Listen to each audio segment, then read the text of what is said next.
The C-SPAN networks bring you long-form public affairs programming from the nation's capital and are a public service of your television provider. C-SPAN, created by cable.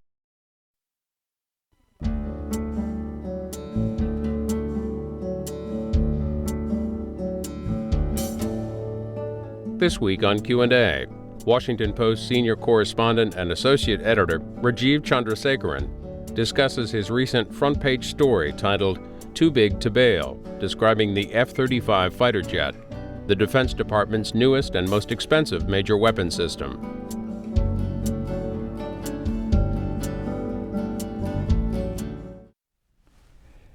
Rajiv Chandrasekaran, in March you did a front-page piece on a Sunday about the F-35. What is it?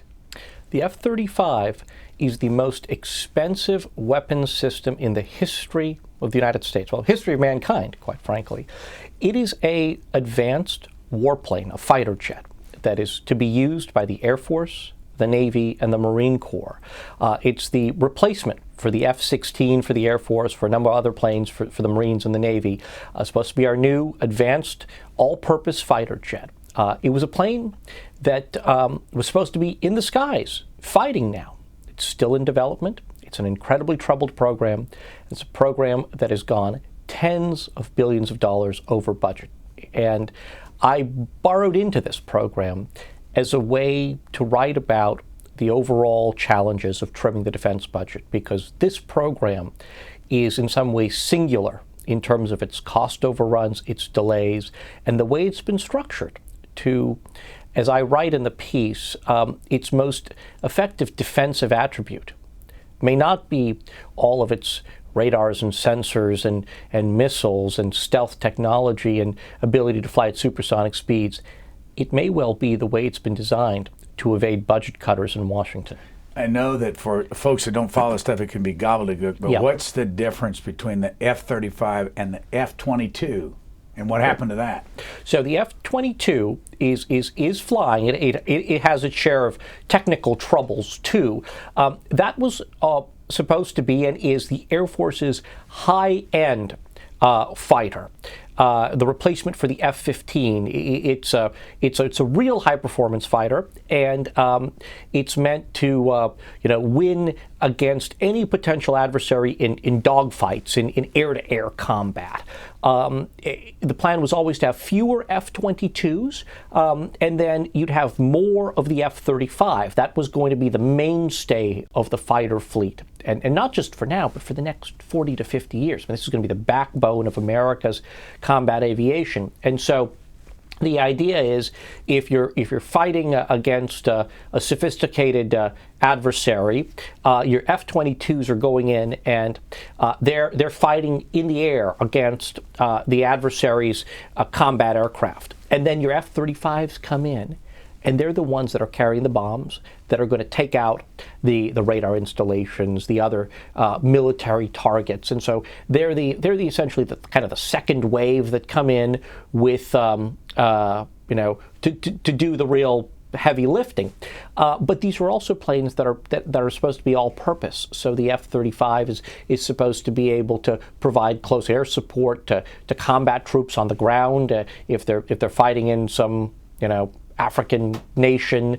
They're supposed to be able to provide a degree of aerial reconnaissance in other parts of the world. So this was supposed to be, if the F-22 was going to be kind of the Cadillac in the skies for the Air Force, the F-35 was supposed to be the Chevrolet.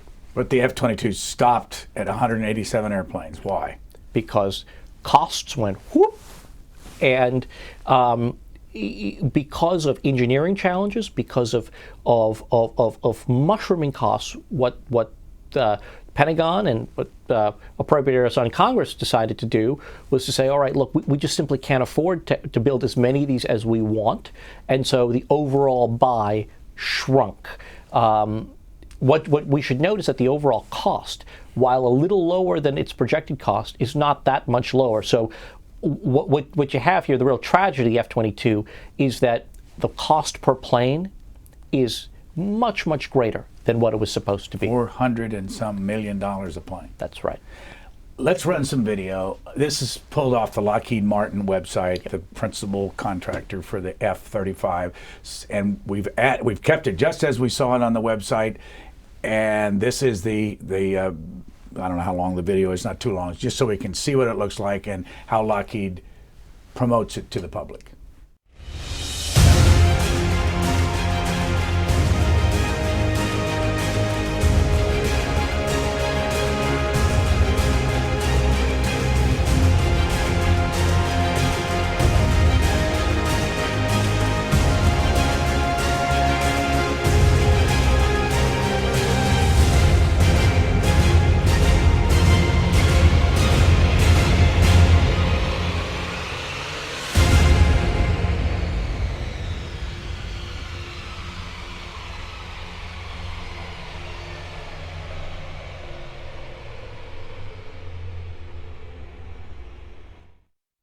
What did you see there? Boy, saw something that I'd love to fly in. You saw a video that both plays up America's combat air superiority. It shows off an admittedly very sexy airplane. I mean, the thing is designed in a very sleek, futuristic way. Nothing like those images of planes taking off and landing from ships to really demonstrate American military might. Very well produced ad that helps to, there's a Top Gun element to this, and you look at that and you say, we should have these. How important is Lockheed? Well, Lockheed is the principal contractor building this. How do they compare to other contractors in the country for everything? They're our nation's largest defense contractor. They build a whole host of various weapons systems, do a lot of other work for the military, a lot of classified work. Their biggest part of their business is providing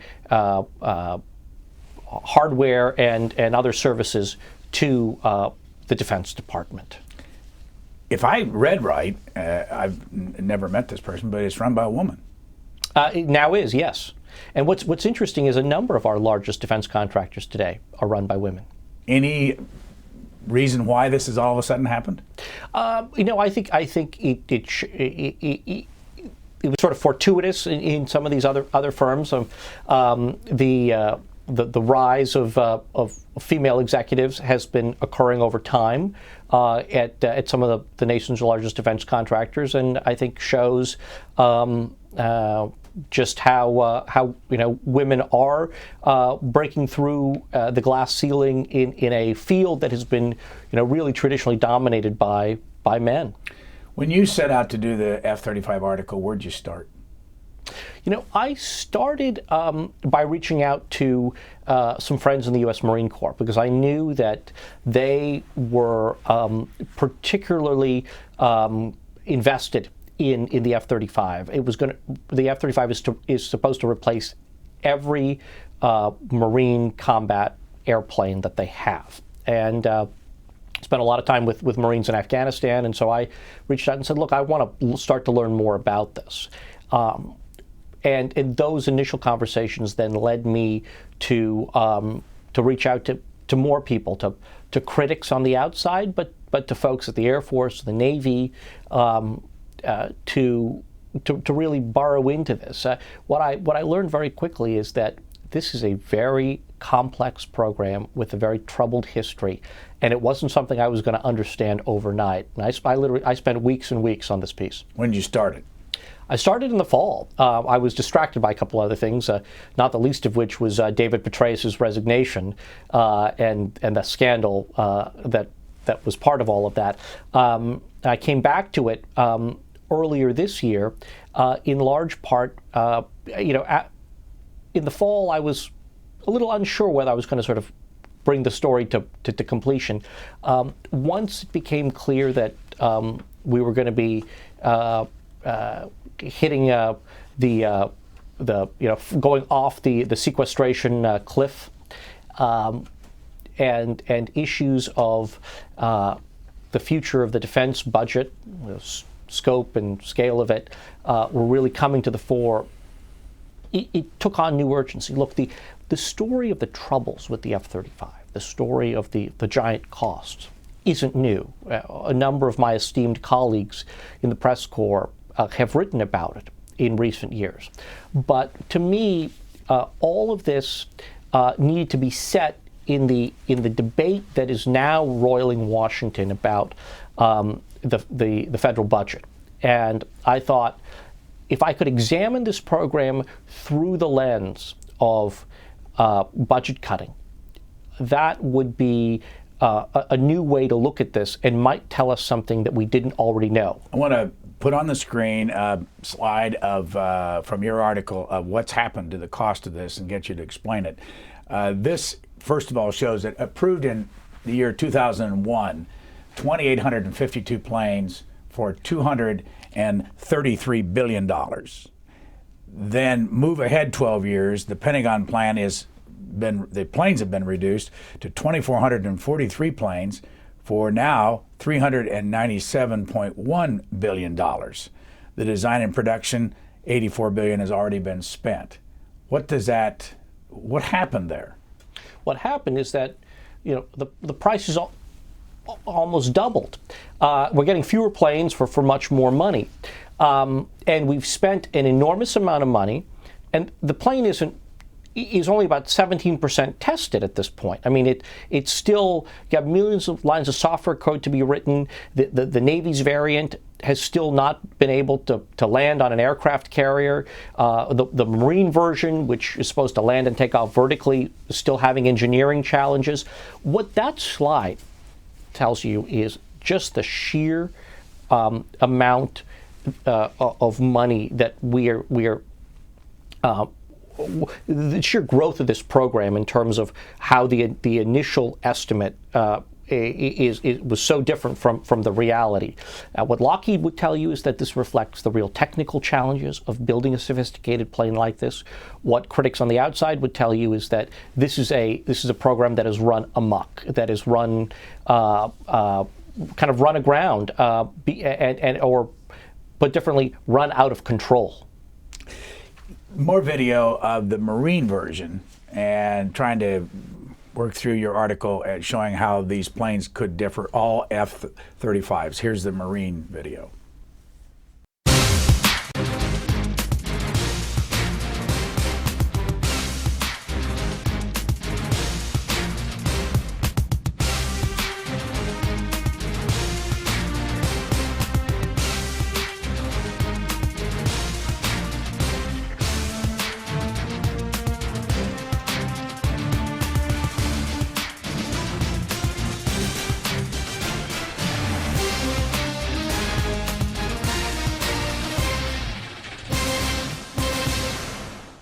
USS Wasp, a helicopter landing ship, yep. Not a regular carrier, not the full-length jet carrier. Why do they need that? Well, the Marines have 11 of those types of ships, amphibious assault ships. They have short decks where they can fly planes like that and helicopters. The Marines want to continue to have fixed wing combat aircraft. And fly them off of those. And Marines argue that, look, if we have a plane that can do that essentially doubles the nation's carrier fleet, because the Navy has 11 full-length aircraft carriers. So this means you could put those ships in other parts of the world, or if you were fighting a war more distribute your forces in a broader array, and then have those ships serve as platforms to both launch those sorts of planes and to bring them home. Right. It's worth noting that version of the airplane, the Marine version, that is the costliest and most troubled one because of the challenge of taking this stealthy supersonic fighter jet and essentially getting it to land and take off like a helicopter. I mean, it is a massive engineering accomplishment what they've done there. But there's still a lot of kinks to be worked out, and just getting to that point has really involved, billions and billions of dollars of design work. When did the F-35 planning process start? How long ago? Well, the program itself began in 2001, although planning for it began years before that. And the vision here was going to be a noble one. The idea that you'd build one aircraft and it would be used by three different services, by the Air Force, the Marines, and the Navy. You get economies of scale. You get interoperability on missions. Air Force planes could fly with Navy planes, and they'd be able to talk to each other, and you get these great economies of scale. That didn't happen, in part because the services decided to sort of lard on their own requests. The Navy obviously wanted theirs to fly off of carriers. The Marines wanted to go up and down like this. The Air Force wanted the planes to be stealthy, to have stealth panels on it, to fly longer ranges. And so you had these requirements that sort of started to make each of the three versions more and more different. What was supposed to be an airplane that was going to have about 70% similarity between the three versions now is about 70% different. And that has been a big factor that has led to the increase in costs. Let's look at just a little bit of the politics. Carl Levin, chairman of the Armed Services Committee from Michigan, been there for years, is not going to run again, but we see a lot of him on this network. Here he is talking about the F-22. Let's just listen to what his attitude is about that a number of years ago. This debate is not about whether or not we're going to have the capability of the F-22. It's a debate about how many F-22 aircraft we should have and at what cost. And we're talking here about whether or not we should accept the recommendations of two commanders-in-chief, two secretaries of defense, two chairmen of the Joint Chiefs of Staff and the Joint Chiefs of Staff, that 187 F-22s is what we need and all that we can afford and all that we should buy. Who was pushing more F-22s? Members of Congress from states where those planes are produced and where Lockheed Martin has some of its largest business interests, as well as some of the key subcontractors. You say in your article that 45 states have something to do with the F-35. Yep. And I was on their website yesterday, and it's up to 47. What's going on with Lockheed Martin? And you make a strong point of spread out to 47 states. Why? Critics call this political engineering. Essentially, try to distribute your supplier base as broadly as you can around the country so that you spread the employment around and you win support of members of Congress from around the country, so that it's not just hey, look, this helps Texas or Georgia or California or Virginia, states that have large traditional defense employment. But you get to smaller states, too, to help win you friends on Capitol Hill. Put up on the screen the list of the states and how much money they get for the F-35 and how many people are employed. You can see that California is number one with 27,000 jobs. I'm not sure why Texas has 41,000 with only 4.9 billion, but those figures are movable. But you can see which states have the most jobs out of all this. The chairman of the Armed Services Committee over in the House is from California, Buck McKeon. We have more. We have the top 15, which have, in almost every case, they have, as you can see here, almost 1,000 jobs at least. Georgia, Indiana, Michigan, Utah, Vermont, Washington, New Jersey. How much of a political game is played about this business right here? So, Lockheed Martin would argue that it's looking for efficient suppliers around the country, but those who are critical of this program would say they are actively trying to spread it around, and there's no real reason to do that other than to try to win political support. The bulk of the plane is built in Texas and in California. That's where the real work is being done. But certainly, it is a benefit to have, even a few dozen jobs in a small state. It's a way in to try to convince those members that this is a program that's worth $397.1 billion of our taxpayer money. I'm going to pull out some quotes from your piece, and you can explain it. Here's one quote: "This aircraft reinforces the way Americans go to war. We don't want to win 51-49. We want to win 99-0, said Lieutenant General Frank Cornick, the Assistant Vice Chief of Staff of the Air Force. He said he is convinced the F-35, quote, will become a superstar in the arsenal of the United States," unquote. So why I thought this quote was interesting, Brian, is that it speaks to really the approach the Air Force is taking to aerial warfare. Instead of saying, all right, look, like the infantry in the Army, you're going to have some losses when you go into an operation, and saying, all right, we'll send sort of lower tech planes to go and do some of these bombing runs, and we may lose some of them. The Air Force wants to establish air superiority right away, like we did in the first Gulf War and in successive conflicts thereafter, and wants to get to a zero pilot loss standard for some of these conflicts. And so it wants to put in more and more enhancements to these planes, and that costs money, to try to make the planes stealthier, to make them faster, to evade enemy fire. And so what you get are more expensive planes. Who did you try to talk to for this article that wouldn't talk to you? Anybody like Don Rumsfeld or Bob Gates or Leon Panetta or any of those folks, or did you stay away from them? I stayed away from the senior-most political leadership in large part because their positions on this stuff are pretty well known over time. What I wanted to do was to reach out to the three services and say, all right, in an environment of a constricting budget, why do you still want to spend so much money on this? I reached out to the Pentagon office that is managing this program to understand what they were doing to try to fix this program. Reached out to the company, and then to people outside the military who track this to get their perspective on it. What cooperative was Lockheed Martin?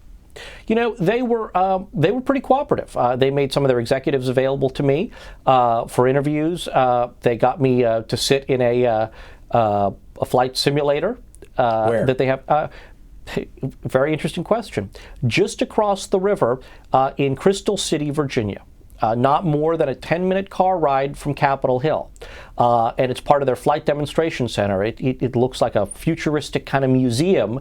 And it's a place where not just journalists can go, but members of Congress and their staff members and other government officials. And so it's a chance to show off the virtues of this airplane to the Washington crowd.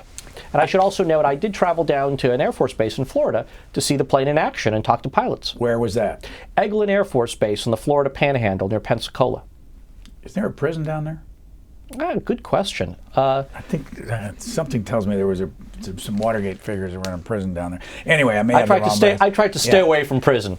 Sunday, March 10th was when this article was published. Where were you not allowed to go, or is there such a thing as that with this story? Well, there are a lot of classified features on this airplane. It has a lot of electronic warfare capabilities. It has a lot of really high-tech sensors that are able to vacuum up data, see what's on the ground from a distance, and kind of crunch it all through computing technology. So there are a lot of capabilities of this airplane that the military and Lockheed Martin could not talk to me about. Let me give you this quote from your article. When the F-35 finishes testing, quote, there will be no yes or no, up or down decision point, said Pierre Sprey, who was the chief architect of the Air Force's F-16 Fighting Falcon. Quote, that's totally deliberate. It was all in the name of ensuring it couldn't be canceled. So this, in addition to spreading the manufacturing base around the country, what you're talking about there, the quote you're reading from Pierre Sprey, speaks to what I think is the most remarkable way in which this program was designed that helps it evade budget cutters on Capitol Hill. Normally, you would think, when you're designing an airplane, like a car, for instance, you build a prototype. You kick the tires, you see whether this thing works, and then you decide, I'm going to build it or not. There is no sort of prototype for the F-35. What's happening here is that while we're still designing this plane, while millions of lines of software code still have to be written, while key features still have to be designed and built, Lockheed Martin has been authorized by the Pentagon and paid to begin production of these planes. Lockheed Martin's already built 65 of them for the military. This plane is only 17% tested, Brian. By the time the plane is fully tested in 2017, according to Defense Department estimates, we, the American taxpayers, will own 365 of them. And that means two things. One, for all those planes that are being built, as problems are discovered, it costs money to go back and retrofit them, which will have to be done. But more importantly, by the time it's fully tested, and you say, well, maybe it's got too many flaws or whatnot, you already own so many of them, it doesn't make sense to cancel the program. You're sort of over a barrel because you've already made that investment. Why not keep buying them? Here's some video of the Air Force plane you talked about. This is the F-35 Air Force version from the Lockheed website.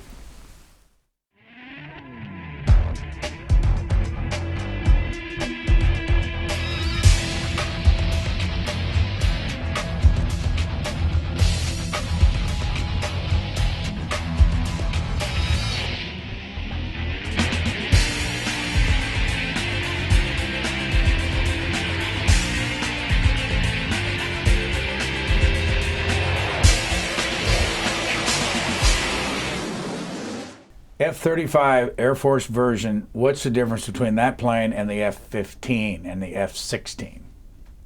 It's stealthy. Look at the way it's designed. You don't see bombs and missiles hanging off of it. They're all in a weapons bay underneath, which allows the plane to more effectively evade enemy radar.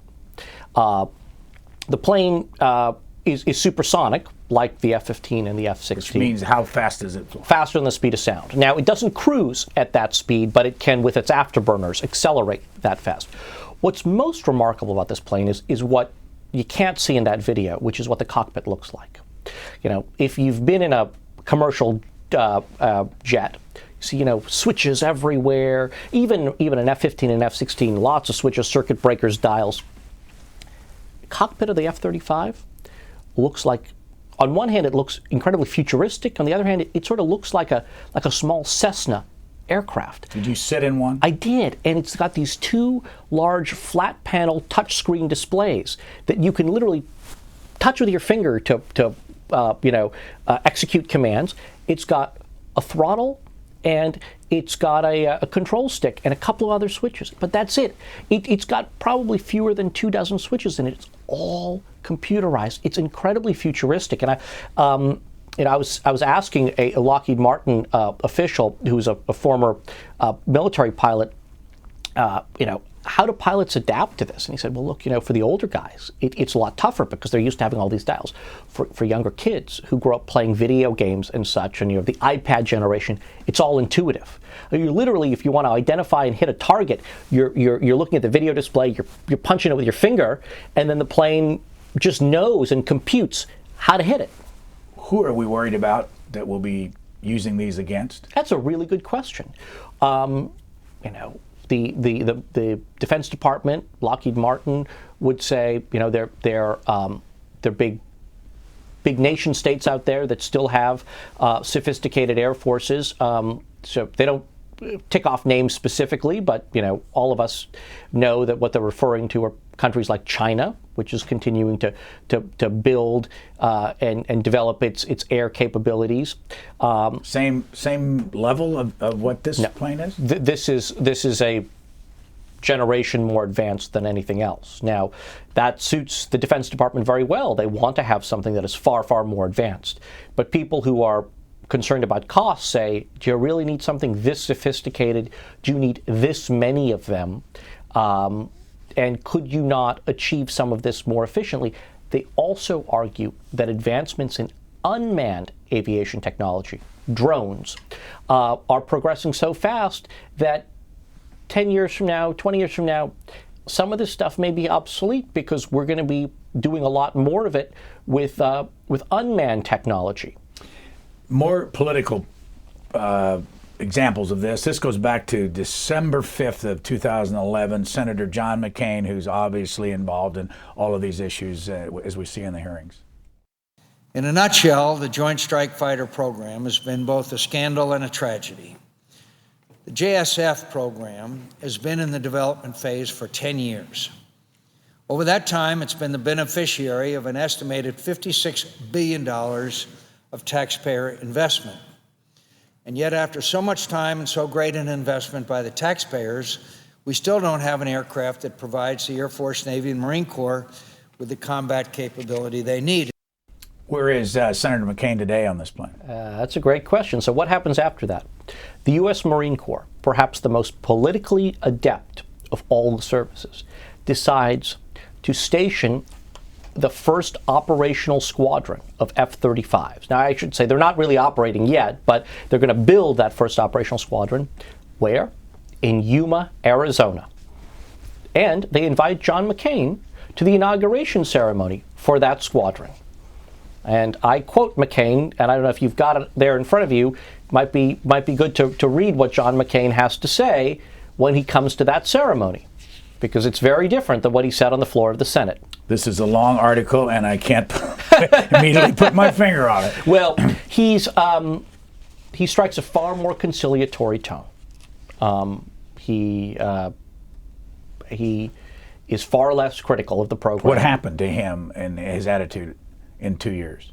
Well, now it's a source of... It's actually not two, it's only one. It's a source of employment for his state. I mean, with the Marines bringing that squadron there, that's going to bring jobs.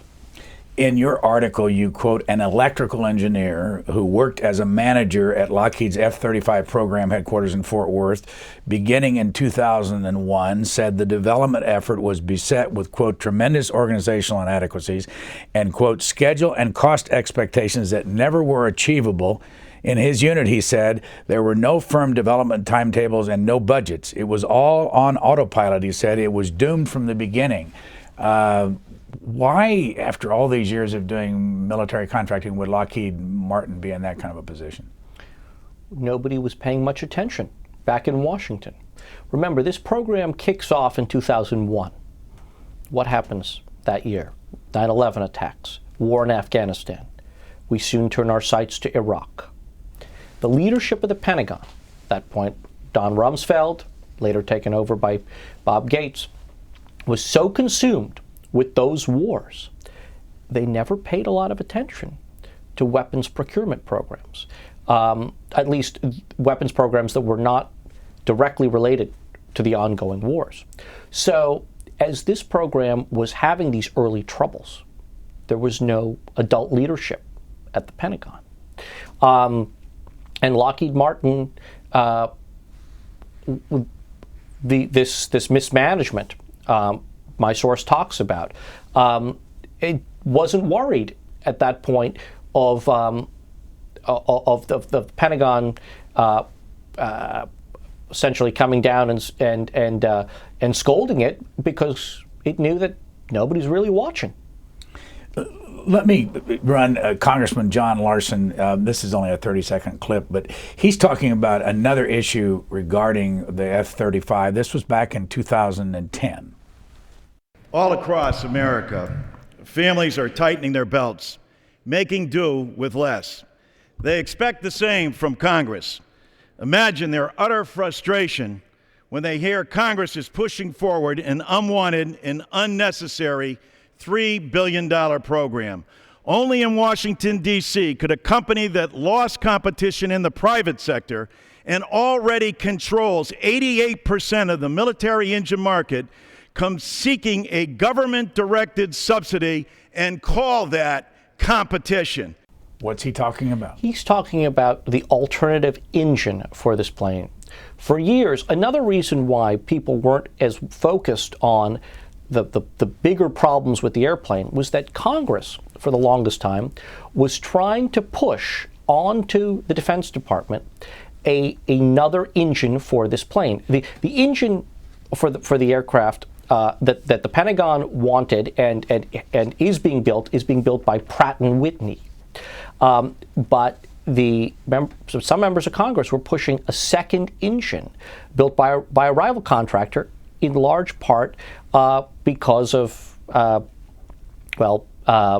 political, pork and the hope among some that it would lead to jobs in their states. And so this was a classic case of Congress foisting on the Defense Department something it didn't want at the tune of $3+ billion. It was a total sideshow, and it distracted from some of the bigger problems and challenges with the project. Any other country in the world have this set up where the Congress or the Parliament has this kind of input in a military procurement? No, and no other country spends nearly what we do on this. What's your sense? Is it good or bad that the Congress is involved? Well, I think it's helpful that Congress acts as a check on some of these runaway programs, but in many cases, Congress is simply trying to push the Pentagon to do stuff that it doesn't want to do, but members of Congress want it for their own interests. We continue to, build tanks in Ohio. Why do we do that? Because members of the Ohio delegation want the jobs. Our Army doesn't think it needs any more tanks. Got to get the third plane in here, but before we do the Navy plane, there's a quote in your article about the Marine Corps' ability to get what it wants, and a quote that says basically, I think it's an Army officer that you quoted, why does the Marine Corps need an Air Force when it's got the Navy? Yes. Or why does he calls or the Air Force. Why does the Navy's Army, the Marine Corps, need its own Air Force? And the answer to that goes back to World War II, Brian. The Marine Corps felt abandoned by Navy aviators on the Pacific Islands of World War II, of Guadalcanal and Tarawa. And since then, they've insisted on bringing their own combat aviation to fights.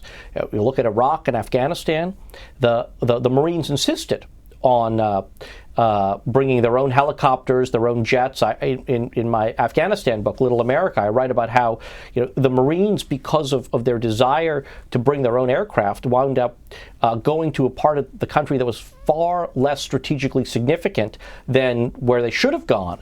And it's that same thinking that drives the Marines to want the F-35, because they say we need to have the same kind of combat aviation that the Air Force and the Marines do. Well, do they really?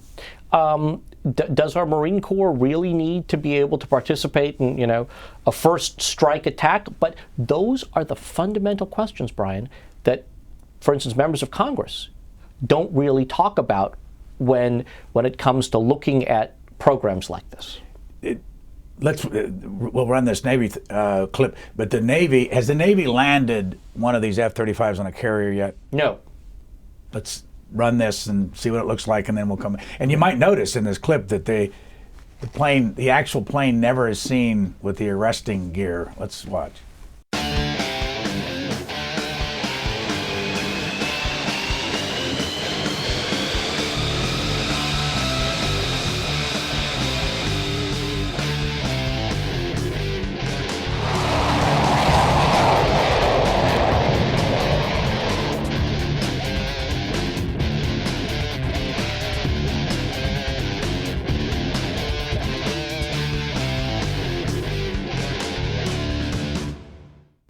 That's from the Lockheed Martin website. That's a Navy variant taking off from terra firma.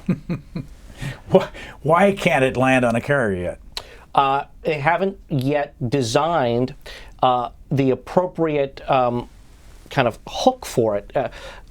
It's complex engineering, but to be able to catch those arresting wires, a hook needs to be of sufficient length so it doesn't sort of bounce back up. Because the plane, the way the plane is designed with the bomb bay and the engines and whatnot, the hook has to be far further back, and that creates its own set of structural challenges. I mean, this is what happens when you try to build one size fits all.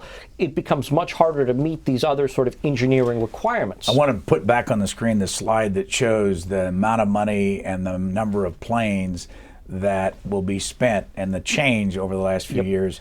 You can see there on the screen that approved in 2001, 2,852 planes for $233 billion.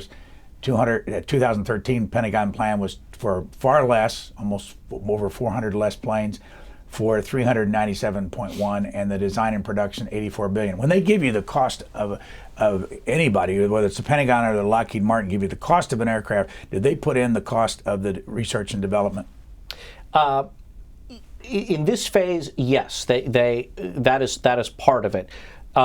When they move beyond the sort of design phase, then that does not become factored into the cost. So what's the cost of this airplane now? Oh, about $160 million apiece. And what will it be in a few years? Well, they claim it will drop to around $100 billion. A little more. $100 billion? Oh, $100 million, pardon me. A little bit more for the Marine version because that's more complicated, a little less for the Air Force version. But those are aspirational targets. As you know, the Navy's still building the F-18, and they have a lot on the drawing board. What are they paying for an F-18?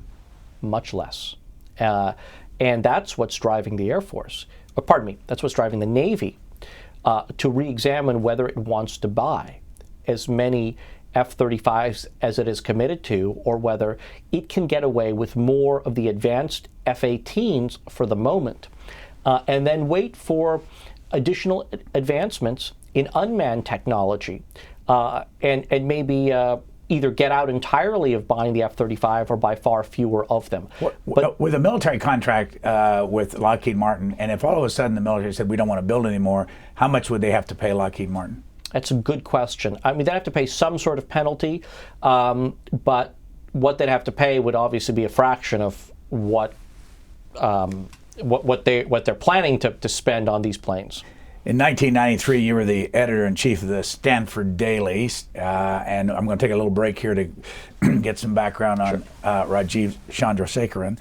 But first, I want to show you an appearance that you had on this network back in 1998. I think what we're seeing on the internet is it's so young now, and it's emerging so quickly, but it's still shaking out, that we have a hard time. Whereas in the real world, we know that there is a different standard for the National Enquirer than the New York Times. It's not as clear on the internet. So a lot of people who 6 months ago were subscribing to the Drudge site and not really knowing too much about it. One didn't know. There isn't a long-standing reputation there. And what were you doing back then? What we see is Rajiv looking really young with more hair. Wow. Well, you're not exactly old. Well, What are you, 40? I am, yeah. But a lot of gray hair from then, between then and now, having spent time in places like Iraq and Afghanistan. And that's what I really wanted to get to, is that you've been with the Post for 19 years. Yep. How much time in your writing career have you spent around the military and war? Boy, the better part of the last decade, Brian. I was a foreign correspondent in Southeast Asia when 9/11 occurred. And I quickly, like many of my ilk, turned into a war correspondent. Was in Pakistan a couple of days after 9/11, eventually into Afghanistan. The following summer moved to the Middle East, but very quickly then started going into Iraq when it was still under the control of Saddam Hussein. Spent the following 2 years after U.S. troops arrived in Baghdad running our bureau in Baghdad. Came back to write a book about the Iraq War. Did some management jobs at the newspaper. I was actually the Post's national editor during the 2008 cycle. And managing in a newsroom was, well, let me just put it this way, Brian. After my stint in management, there was nothing I wanted to do more but run off to another war. So from 2009 through last year, I covered the war in Afghanistan, splitting my time between Washington, D.C. and Afghanistan, and wrote that book you're holding up there. This is the paperback version, which is just out. Yep. At the end of last year, you had the hardback version called Little America. We've gone through 10 years of the Iraq War and longer. The longest war in our nation's history. With Afghanistan. When you look back right now, did we get our money's worth, and was it worth losing over 5,000 people? Iraq. Both Iraq and Afghanistan.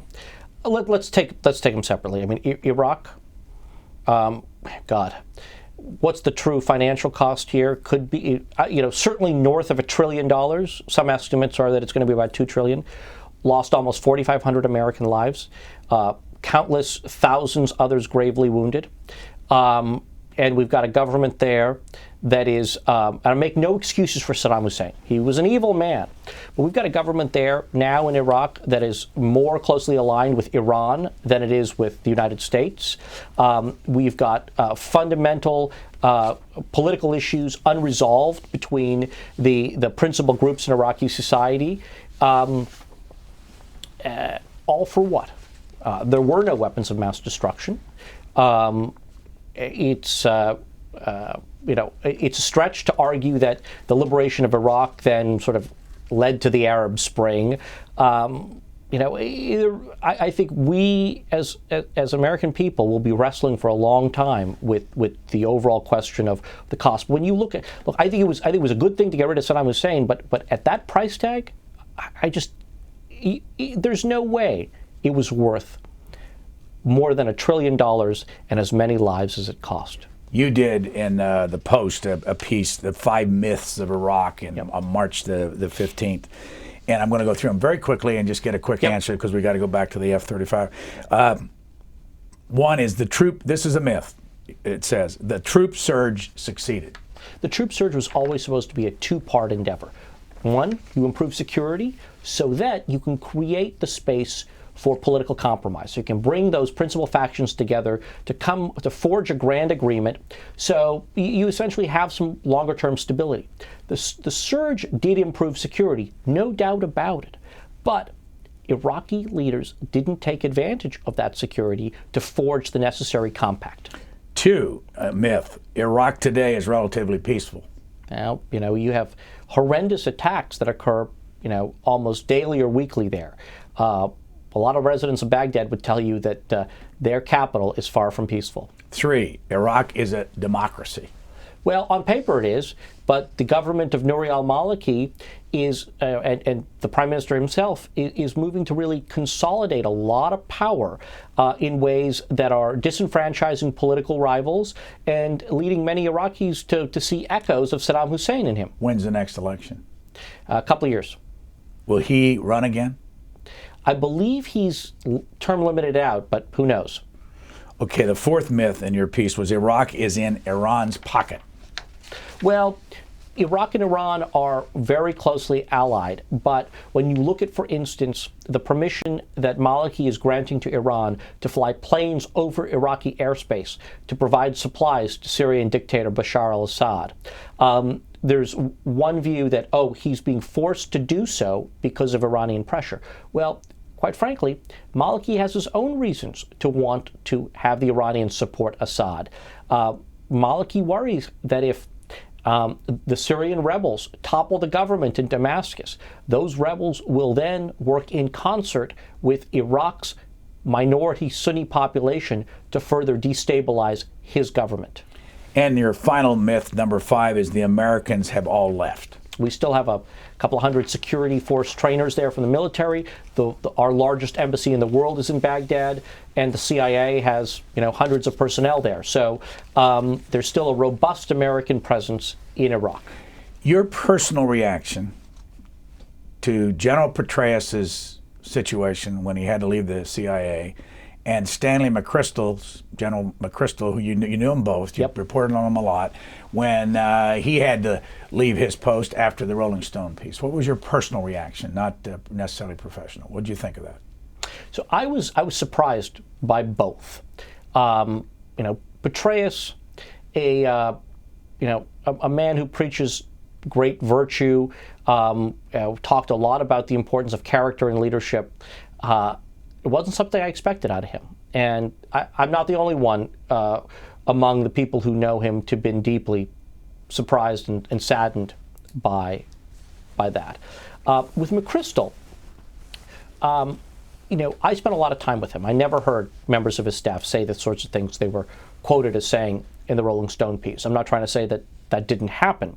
But again, I was surprised that his public affairs officer wouldn't set clear ground rules with the reporter, and was surprised that he didn't get a good spanking, and then let to resume his command, but instead the president accepted his offer of resignation. When he wrote his book, General McChrystal, he didn't ever name Michael Hastings, the reporter, and he only spent about a page and a half maximum on the whole thing. Was that a smart thing to do? And why weren't more reporters inquisitive of him? He never really explained himself in depth on that.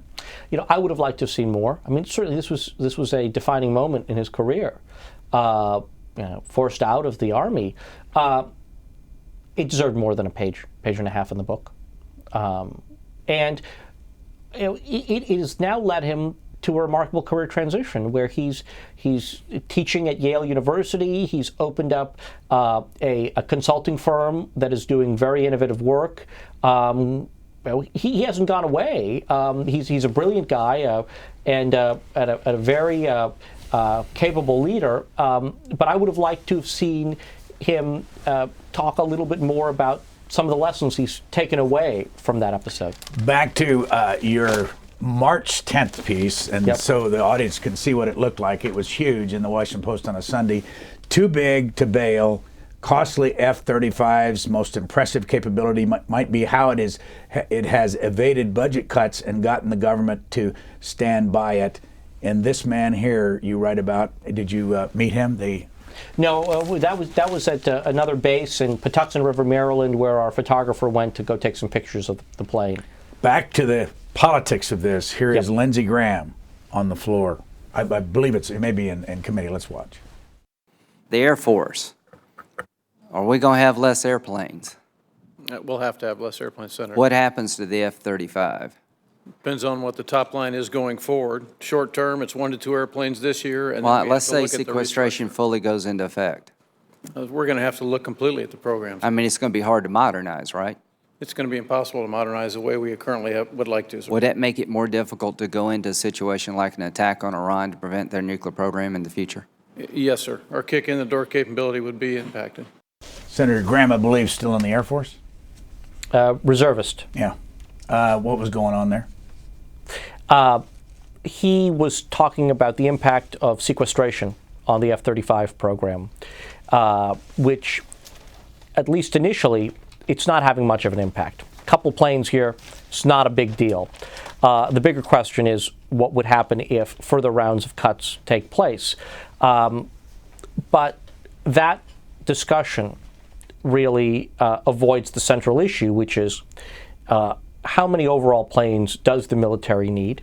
Does the Marine Corps need its own version? Does the Navy need this? And how many can the United States really afford? I'm making too much noise there with your paper, but the reason it's a big spread, both inside, 2 full pages on this, and a journalism question. How hard is it today with this shrinking size of newspapers to get this largest story in a newspaper? It is not as easy as it once was, Brian, but when you have a story that is important, when it touches upon key issues in Washington, and when you can tell it in a compelling way, I've found that I can still build the necessary support among the editors of the Post. They're committed to doing this sort of work. What kind of reaction did you get to this? Phenomenal reaction from people within the military, people on the political leadership of our government, heard from members of Congress. It got a lot of traction. Look, it's not a brand new story. It's just been told in a different way. And at this moment, it was something that helped to really kind of clarify a set of issues and got a lot of resonance. I want to read this paragraph from taken away from the article. The program supports about 133,000 U.S. jobs in 45 states in Puerto Rico and includes both Lockheed Martin employees and employees of the program suppliers. The only states without suppliers are Alaska, Hawaii, Louisiana, North Dakota, and Wyoming. What happened to those states? Actually, as I said earlier, I saw on the website, the Lockheed website, that 2 more states have been added. Yes. Do they do that? Do they study that and do that on purpose? Well, the company would deny it, but its critics say, sure, yeah. They're looking for how to spread that wealth as broadly as possible. And it's not just U.S. states, right? There are also suppliers around the world. How many different countries are going to buy this aircraft once it's completed its testing? So 8 countries have initially committed. The hope is that they'll sell it to more than that. But some of those countries have not just committed, they've already invested money up front in the development of the plane. And this is yet another barrier to cutting, because if the United States buys fewer of these airplanes, it drives up the cost per plane for the Allies. So there's a potential diplomatic cost there. Let's say the United States were to buy 500 fewer F-35s. Well, that raises the cost, for instance, for Britain, which is counting on the F-35 to replace all of its Harrier jets on its aircraft carriers. Harrier jet is what? A Harrier is like the Marine version of the F-35. It can land and take off vertically. It's not nearly as sophisticated as the F-35. I wrote down a bunch of countries that want to get it. Britain, Italy, Norway, Canada. Canada wants 65. Australia wants 100. Yep. When you look back at this piece, after, we're about out of time, when you look back at this piece, what would be a follow-up? Where would people be able to go to find out more information if they wanted more detail? It's a very good question. There's some very good work that has been done by the Government Accountability Office and the Congressional Budget Office. GAO and CBO. They've written some very, very good reports. Some of the best work has been done by those organizations. And so if you really want to delve into this, do a Google search for the F-35 and GAO, and you'll come up with some good material. What's a follow-up for you? Well, I'm looking at some other military budget issues going forward, just because it consumes an enormous portion of our overall federal budget, and it is important to look at some of the trade-offs here. And as we go forward, what can we afford, and what is important for our national defense, and what are the sorts of things that we waste money on? Last question: when you wrote this, who in your mind were you writing for, and just the average folk out there reading it, how did you appeal to them?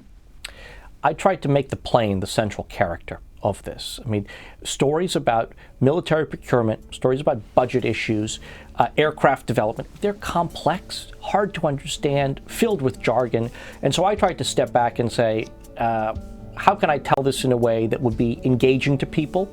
And I figured the way to do this would be to focus on the plane itself. 2 books you've got out. One's called The Imperial Life in the Emerald City. We talked to you about back in 2007, Inside Iraq's Green Zone.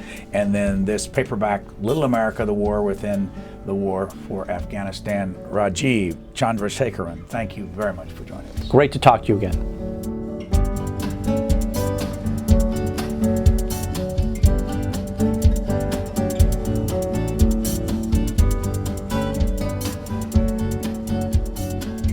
For a DVD copy of this program, call 1-877-662-7726. For free transcripts or to give us your comments about this program, visit us at qna.org. Q&A programs are also available as C-SPAN podcasts.